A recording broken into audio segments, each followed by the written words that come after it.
Good morning. We are in episode 2. In this episode, we'll discuss the Vedantic Annamaya Kosha and Pranamaya Kosha and the relevance or the parallel in Ashtanga Yoga, which refers to some parts of Yama Niyama and Asana and Pranayama. In Ashtanga Yoga, if you have perfected your Annamaya and Pranamaya Kosha, that is your body, what you understand as your body, which is living, life in the body. Okay. Then, as I said, as a closing remark in episode 1, that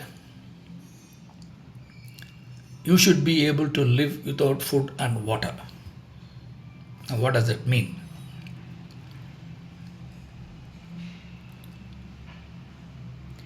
We need food and water because we don't have that perfection. If you have a perfect yogic body, then the body has the means to live from a life force which is around you. A force or a power or an element which sustains life. That's called life force. And don't think it's great force, magnetism, electromagnetism. Don't get confused with all that. Something that makes life happen here. Okay. With that life force, you should be able to live without food and water. That is the perfection level, yogic perfection level.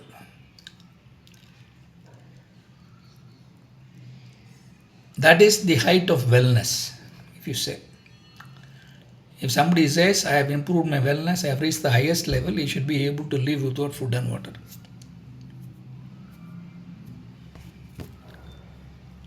You should be able to live with the life force which is around you in this space, flowing through you, reaching up to your cells and enlivening them up. If that is the standard, if that's the highest benchmark, if you fall below from that, that means you are not in good wellness. That means you are illness. You have illness. Vyadi. That means if you take food and water, it is actually vyadi. It is not wellness. From a yogic benchmark.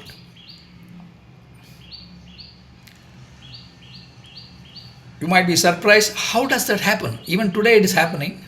Is it because of breath? That I keep breathing and therefore it works? No, it's not so simple. Breath is only a mechanism to direct flows. But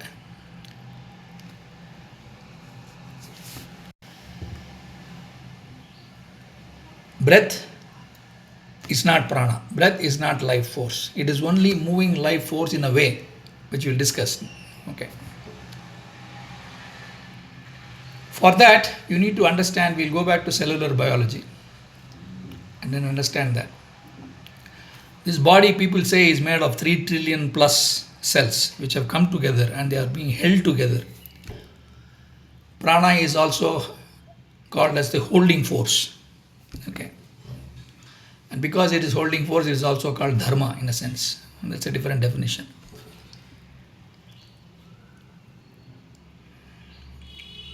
So these 3 trillion cells are being held together to form this life. Of course, in different parts, they have come together in different forms and they have different organs, heart, lungs, etc. Flesh, muscles, bones, everything is all cells. 3 trillion cells with different densities, different forms, different contents, different functions. Okay, that we get into biology and all, you will understand. But the core is cells. And the cell inside has got water, air. Okay. What they say, there's a DNA acid. Okay. DNA is an acid actually. Okay. It's a chemical compound. In a chemical compound there are molecules. In molecules there are atoms. And atoms have their core, electrons, protons, blah blah blah, and then they have some functions, which is matter, antimatter, energy. They also produce light, and then one cell and another cell communicate.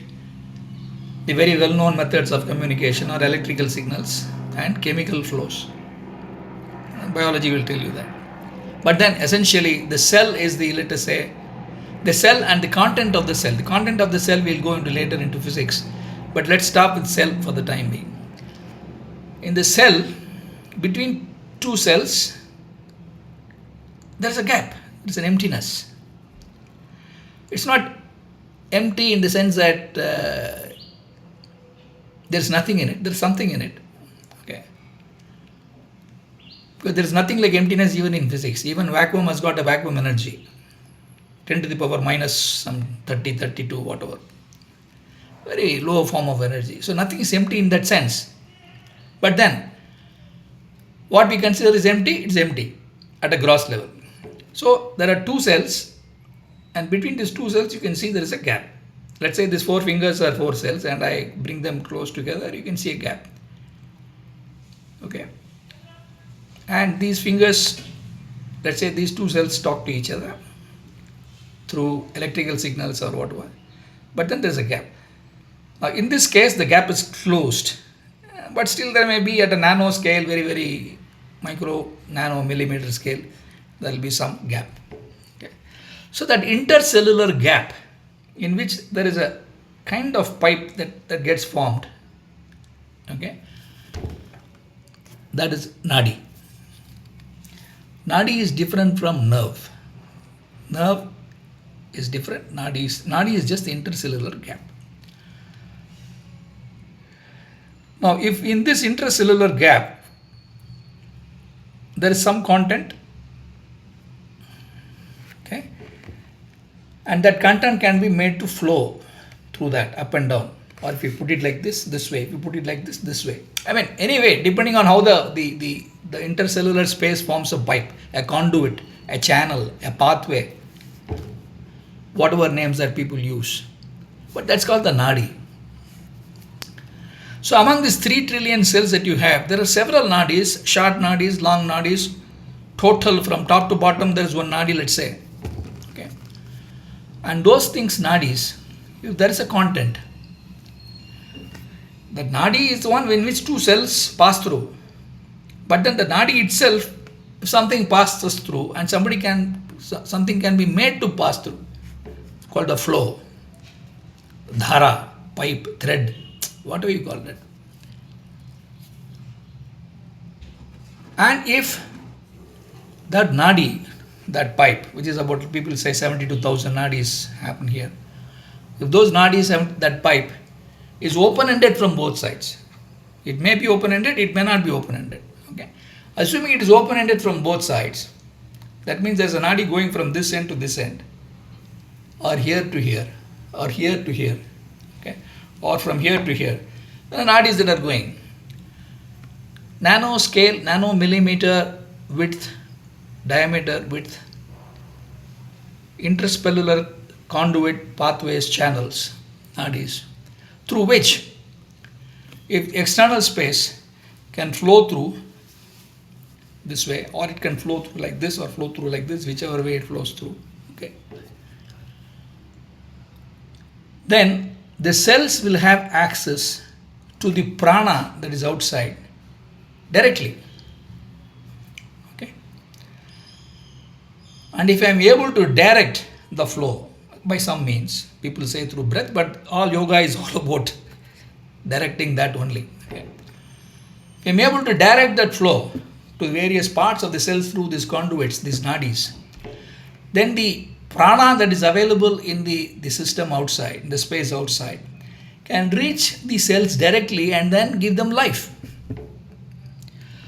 You don't have to create a certain metabolic process of eating, digesting, removing the waste, taking the essence, pumping it through the blood or through the windpipe, okay, to reach the cells. So if you master the art of streamlining the traffic in these nadis, it's like a traffic flow. Okay. Then you should be able to take the life force directly without needing food. Now this is the theory. This is the science. Is it happening? Yes, to some extent it's happening already. The nadis are like, you have the pores here on the skin through which sweat comes out. So there's a very, very small holes, right? Same way, nadis end here. Nadis can end here, and you can create a certain pipe which goes through, and then it comes like this and then goes like this. And whatever cells are there alongside these nadis will get fresh life from the prana that is here. So two things that are important. One is the nadi, the channel, the conduit, the pathway, etc., etc. Second thing is the flow. What is flowing through that? Can you allow things outside to flow through that? What is outside has got a lot of things that we will discuss later. It not only has prana, it has got even consciousness, and then those are bigger topics. But to start with, it's prana. If prana can flow through these conduits, pathways, channels, and then it can reach the cells directly, then I don't have to have food and beverages to live. I mean, that's very important. So, which means that the highest wellness that you can have to live in good health is when your nadis are open and things are flowing through those nadis perfectly to reach the entire cell, and the cell is able to absorb the life force outside and then still live, and they will continue to do their function, because cells require that life force. Whether you give it directly through the nadis or whether you give it through food and etc., is our mechanisms of supplying the cells with the life force. So essentially pranayama means you are regulating the prana that is outside. Yama, what do we call that? Sanskrit. The prana, the life force, has to be regulated within your bodies through these channels, through this intercellular space to reach the cells. And then you live. That's what I say. The prana is flowing perfectly well through all the cells directly. You have the best of life. And when I say best of life, as a life form. I'm not talking about happiness, I'm not talking about wealth and all that stuff. No, not the external way we understand. This biological being is in full life form. Okay. The problem is, there are several nadis which are open today end to end. You can take prana. But there are more nadis which are closed from both ends. That means you cannot supply, they don't get direct supplies.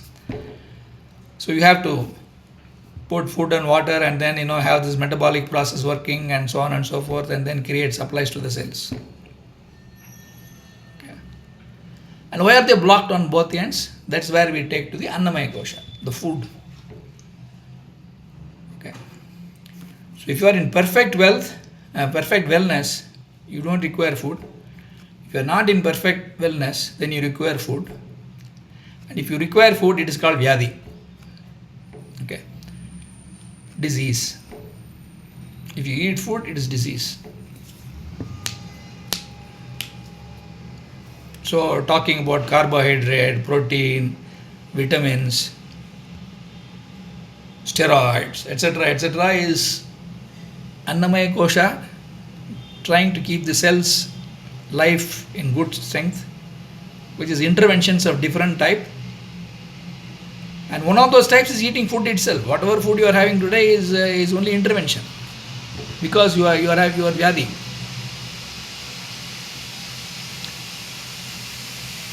So more intervention you make of different types,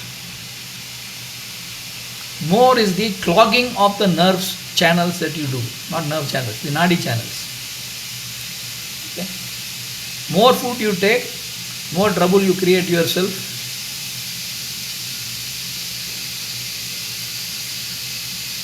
Less food you take and you are able to live, that means you are better.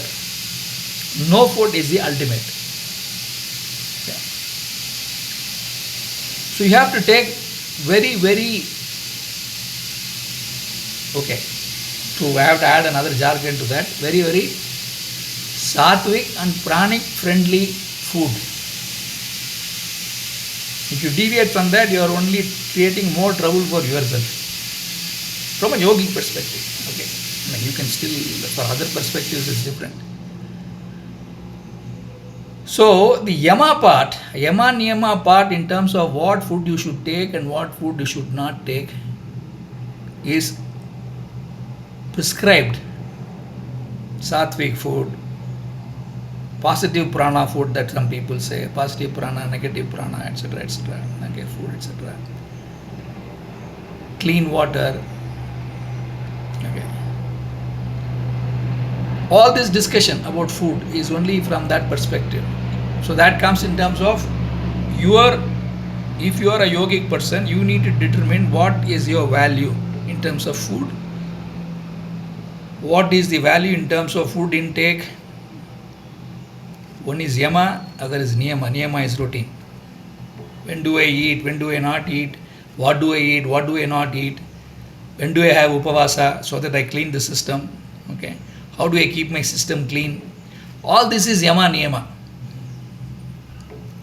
With asanas, okay, along with a good yama niyama, okay, along with good yama niyama, with asanas, when you all do the stretching, bending, flexing, all that you do, you are essentially trying to play with the intercellular space and the very, very subtle level, okay.